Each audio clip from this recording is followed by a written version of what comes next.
All right, let's get into it. Tonight, we're tuning into a new signal that's just kind of popped up on the dial. It's a broadcast called Dave's After Dark, and it's built from the ground up for the quiet hours. So, let's get our bearings and figure out what this frequency is all about. You know, this right here is the core promise of the whole thing. It's way more than just a catchy tagline. It's really an invitation to lean in and start asking those big questions right when the rest of the world is finally winding down. And this really gets to the heart of the whole vibe. Think of it like a digital campfire. It's a space made for those of us who actually enjoy wrestling with big ideas in the middle of the night, and for people who appreciate mysteries that don't just hand you an easy answer. The whole idea is that your intelligence is assumed, and it's okay for wonder to feel a little uncomfortable. Okay, so here's our roadmap for this explainer. We're going to start with what this thing even is, then dig into its really unique two-channel structure. After that, we'll break down the live broadcast itself, look at what's in the deeper archives, and then wrap up with the invitation it's sending out to all of us. First up, a new signal. Before we get into all the nitty-gritty of the structure and the content, let's just establish the feeling, the atmosphere of this broadcast. What exactly are we tuning into when we find Dave's After Dark? So at its core, it's a channel that blends this really cool mix of solid structure and deep mystery, real research and pure imagination. And the host, Dave, he brings his background as a retired architect into everything, which gives his unique perspective like an architect's eye on all the world's hidden designs and forgotten stories. And you gotta listen for this line because it is so crucial. Just like those classic late-night radio shows, it grounds the entire broadcast. It gives the signal a real sense of place. It doesn't feel like it's just coming from somewhere on the internet. It feels like it's leaking out from this one specific, kind of isolated corner of the map. And that makes the whole thing feel so much more real and intimate. Okay, section 2. 2 channels, 2 moods. Now, this is where the strategy gets really interesting. This whole model is designed to solve a problem that, let's be honest, a lot of creators face: algorithm confusion, right? How do you serve 2 completely different audience moods without them clashing and just confusing the platform about who to show your stuff to? Well, the solution is pretty brilliant. You create 2 parallel channels. You treat them like different radio stations for different times of the day. Hollywood Confidential is the front stage. It's high energy, it's prime time, it's for viewers who want to show up and play and compete. But After Dark, that's the graveyard shift. It's the backstage, way calmer, more reflective, a place for these deeper, evergreen stories. All right, let's get to the main event, the live broadcast.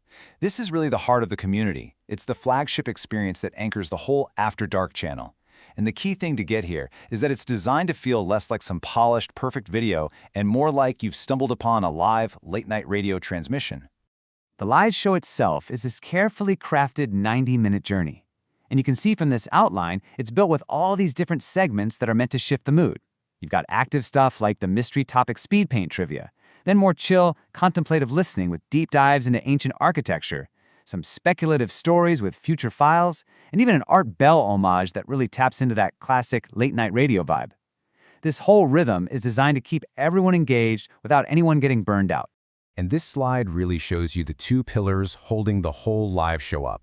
First, you've got the speed paint trivia, where the host is literally rapidly illustrating concepts from some mystery topic while the audience is guessing like crazy in the chat. It's a completely unique, interactive way to learn and play. And that gets paired with the deep dives, where the host's architect brain really gives the show authority, but it never, ever feels like a lecture. Now this is one of the most innovative and frankly debated ideas for the show.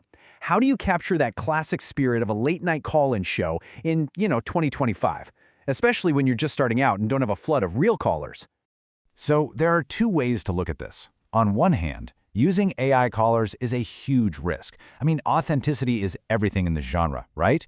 If viewers feel like they've been tricked, that trust could be broken forever. But the other view is to just reframe it completely. By being totally transparent, calling it a synthetic caller, it's no longer a bug. It becomes a feature. The segment turns into this meta mystery about the nature of reality itself, asking, can we even trust what we hear anymore? And it becomes this fascinating exploration of AI's storytelling power. Okay, on to section 4, the deeper archives. And here's a really crucial point. The live show is just the beginning. Seriously, think of it as the weekly community event. It's like the nervous system of the channel. But it's also designed to be a gateway, a doorway to a much, much deeper library of content for you to explore on your own time. So the content is actually structured like a journey.